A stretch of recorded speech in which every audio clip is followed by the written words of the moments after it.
Hello guys, welcome back to Our Vision Farm. Super quick video. I wanted to share some stuff that we picked up at the Hispanic store yesterday. I want to get started on planting more tropical things here, especially in Florida, and things that we can incorporate into our food forest that I want to start in the back of our farm in the very wooded tropical area. So I wanted to share some things with you that you can buy from the Hispanic store or the ethnic section that are more tropical, and you can actually start your plants and your trees using this type of thing. So the first thing that I picked up was these malanga. This is actually, I recently learned, it's elephant ears. This will grow into an elephant ear plant. And so I'm curious to see, because we have elephant ears on our property. I've never dug one up to see if I find one of these.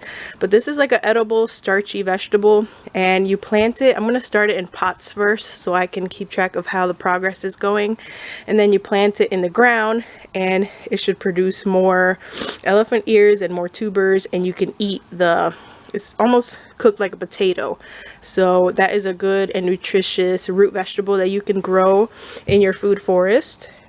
The second funny looking vegetable here, this is called chayote. So what you do is you buy these at the store, and actually after the fact I realized you're supposed to buy them when they're kind of looking older and more dry brown spots. I got some nice clean looking ones, but that is okay.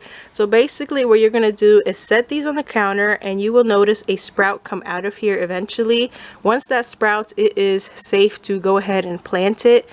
You plant it right in your pot or in the ground, and this will grow almost similar to like a squash or a pumpkin plant. So it has very long vines that will climb all over the place. So I'm definitely going to be planting this back there and just like let it take over and see how big it gets, and then it'll grow some more chayote.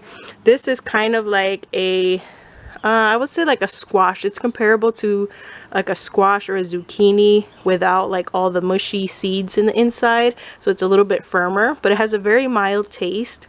But I thought that would be really cool to grow back there because we have all the trees that it could climb up. The next thing is sugar cane. I grabbed this piece of sugar cane, and basically you look for these little nubs.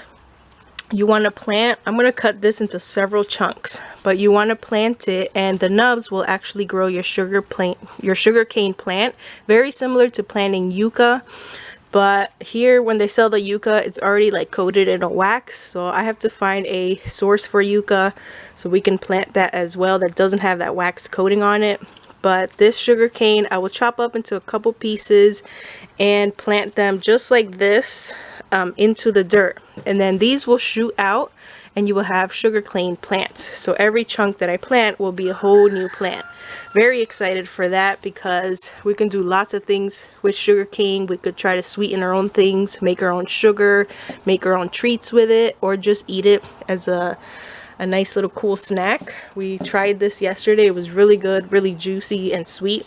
And this variety is the purple sugar cane. I believe there's some that's more of a green, like a bamboo color.